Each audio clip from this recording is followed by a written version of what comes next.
अगली खबर की ओर बढ़ेंगे। इस वक्त की अगली खबर हमें मिल रही है राजधानी भोपाल से। एमपी में 24 घंटे में कोरोना के 10 नए केस सामने आए हैं। भोपाल में 48 दिन बाद एक दिन में 6 केस मिले हैं। इंदौर पन्ना में 2 संक्रमित मरीज मिले हैं। वहीं प्रदेश में एक्टिव केस की संख्या अब 122 हो गई है। वहीं कोरोना का रिकवरी रेट 98.65% है। कोरोना का पॉजिटिविटी रेट 0.01% है। मध्य प्रदेश में एक बार फिर कोरोना के आंकड़े जो हैं बढ़ रहे हैं। 24 घंटे के आंकड़ों की बात की जाए तो 10 नए केस सामने आए हैं। 48 दिन बाद ये पहली बार है कि 6 केस एक दिन में मिले हैं भोपाल में। तो लगातार एक बार फिर जो है ये संख्या कोरोना मरीजों की बढ़ रही है। अभी बीच में दूसरी लहर का कहर हमने देखा, रफ्तार थमी थी, लेकिन अब फिर धीरे धीरे कोरोना मरीजों की संख्या में इजाफा यहाँ पर हो रहा है।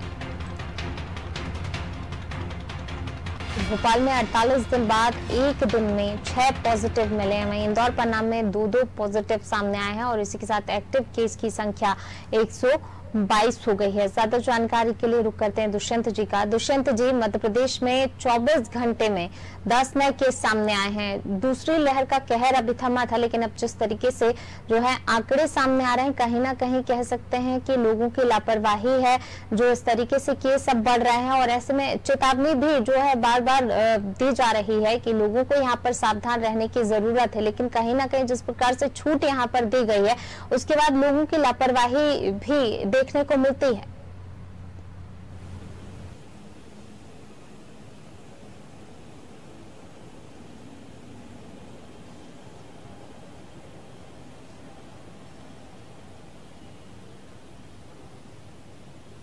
अब बिल्कुल देखिए, लापरवाही का नतीजा ही है कि जी लगातार जो एक बार फिर से केस बढ़ना शुरू हो गए हैं। हालांकि अभी उतनी बड़ी संख्या नहीं है, लेकिन कहीं ना कहीं जब धीरे धीरे केस बढ़ेंगे तो इसका जो सीधा असर जो है वो तीसरी लहर पर पड़ेगा।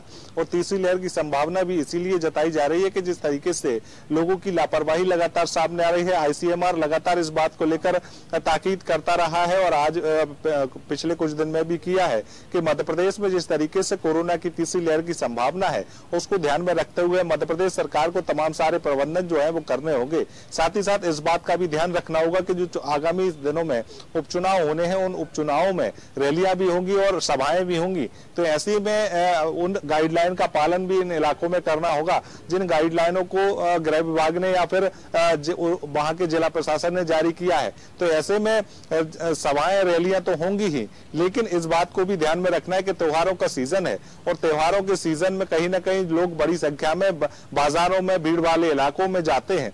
ऐसे में कोरोना का फैलने का ज्यादा खतरा भी है और जब तीसरी लहर की संभावना पहले ही आईसीएमआर ने जताई है तो ऐसे में अब इस बात का भी सरकार को ध्यान रखना होगा कि किस तरीके से इस गाइडलाइन का पालन कराया जाए, क्योंकि सरकार के सामने एक चुनौती ये भी है कि चुनाव है और चुनाव के साथ साथ त्योहारों का सीजन भी है। तो कैसे लोगों को रोका जाए। हालांकि जागरूकता अभियान तमाम सारे चलाए जा रहे हैं, लेकिन इन जागरूकता अभियान का असर कितना होता है, क्योंकि पिछले दिनों से लगातार ये अभियान चलाए जा रहे हैं, लेकिन कहीं ना कहीं लगातार अब लोगों की संख्या एक बार फिर से कोरोना की बढ़ने लगी है। भोपाल में ही एक दिन में लगभग 6 मरीज निकलकर सामने आना, ये कहीं ना कहीं ये इस बात को इंगित करता है कि कहीं ना कहीं कोरोना एक बार फिर से प्रदेश में और प्रदेश की राजधानी भोपाल में बढ़ने लगा है। तो इस बात को गंभीरता से लिया जाना चाहिए और जब मामले बढ़ेंगे तो बढ़ते हुए इतने मामले भी हो सकते हैं कि तीसरी लहर की जो संभावना आईसीएमआर ने जताई है वो तीसरी लहर भी मध्य प्रदेश को एक बार फिर से देखने को मिल सकती है।